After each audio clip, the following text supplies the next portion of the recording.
AI once belonged to the realm of science fiction. But it's here, it's real, and it seems to be everywhere. AI is being used to translate the complex language of dolphins. A real-life RoboCop recently joined the Dubai police force. And Ford's pizza robot could deliver your next meal. You got it. But few innovations have been as eagerly anticipated as the driverless car. FB2 to tower. We're heading for Chicago. Please route us through. Roger, FB2. You're now under automatic control. Hands-off steering. Mind if I smoke a cigar? Oh, not with this wonderful air conditioning.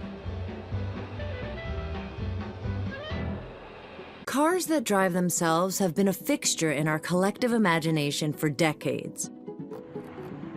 From Knight Rider's Pontiac to the autonomous Audi in iRobot. What do you think you're doing? I'm driving. By hand? But how close are we to a driverless reality? One of the big applications of AI that almost everyone knows about already is the self-driving car. That will have a massive impact. But people should understand that it hasn't happened yet, despite seeing Google test vehicles out on the road or hearing about Tesla's autonomous mode. The first self-driving car was in 1987. So they've been able to drive themselves a long time. But it takes a lot of stuff to get it to really work in the real world. And how we get there from here is a very complex question. And I think the more immediate question is, how are these self-driving cars going to operate in the messy world that people operate in? The reason why we're not there yet is that driving is difficult. Driving in ordinary, regular conditions when nothing weird is going on, that's a solved problem. But dealing with difficult conditions where it's dark, it's raining, it's tricky for humans, and it's beyond the capabilities of our AI systems at present. We have 35,000 deaths in cars in the US every year. Ultimately, I think it's important that we get stupid people like me out of controlling a few thousand pounds of metal moving at high velocities. AI in the real world works when it doesn't matter if it fails. If you look at a Roomba, it often makes mistakes. It bashes into the same thing 3 times in a row. That momentary failure doesn't matter in the long term of the task. It does matter if your car bashes into the same wall 3 times. That's not going to work. It's got to work perfectly when it's a big mass with you inside it. Autonomous cars were primarily driven on test tracks. But in the last few years, companies like Waymo, Tesla, and Cruise have taken to the open road. These pilot programs have successfully logged millions of miles to improve their performance. But several recent fatal crashes have raised concerns about the reliability of technology. Uber today put the brakes on all road testing of its self-driving cars after a deadly accident.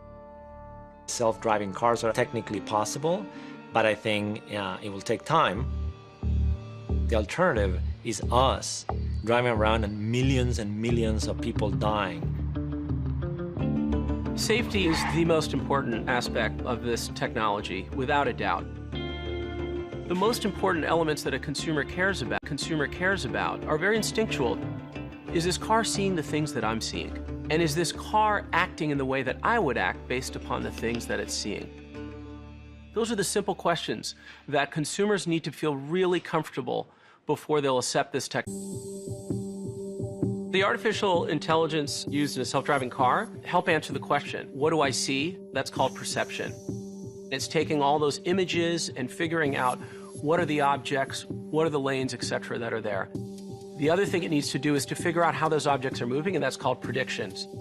And then the car has to ask itself, based on that, and based on where I want to end up, where do I go? And that's planning. Some other challenges that self-driving cars have is around understanding social context that we take for granted.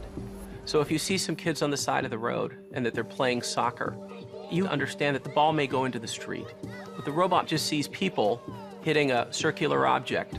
Now, over time, systems get better by learning, and this is one of the biggest advances in artificial intelligence is deep learning, so that it recognizes, oh, that ball may come on the street. but it needs to see lots of scenarios and needs to react to those. And then humans can help it say, that's right, no, that's wrong. And it will learn over time, similar to how a new 16-year-old gets their license, and they learn over time as well.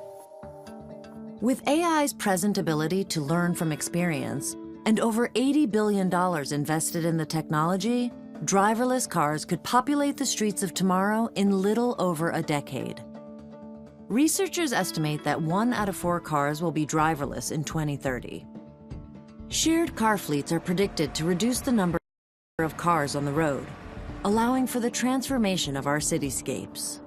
We're going to be able to redesign our streets so that they can accommodate all modes of transportation: bicycles, walkers, less cars. There are approximately 700 million parking spaces in the U.S., over 6,000 square miles, the size of the state of Connecticut. 14% of cities today is parking, so we can reclaim that parking. Parks, change it into residences. When I look at my 7-year-old, he is not interested in owning a car. He's interested in going into an autonomous car. And I'm hopeful that 9 years from now, when that 7-year-old is 16 years old, that we're going to have this in place. The future safety and reliability of driverless cars depends on how well AI can learn. But how does it learn? The answer is called machine learning, and it's behind many of today's greatest advances in AI, from mastering the game of Space Invaders to space exploration.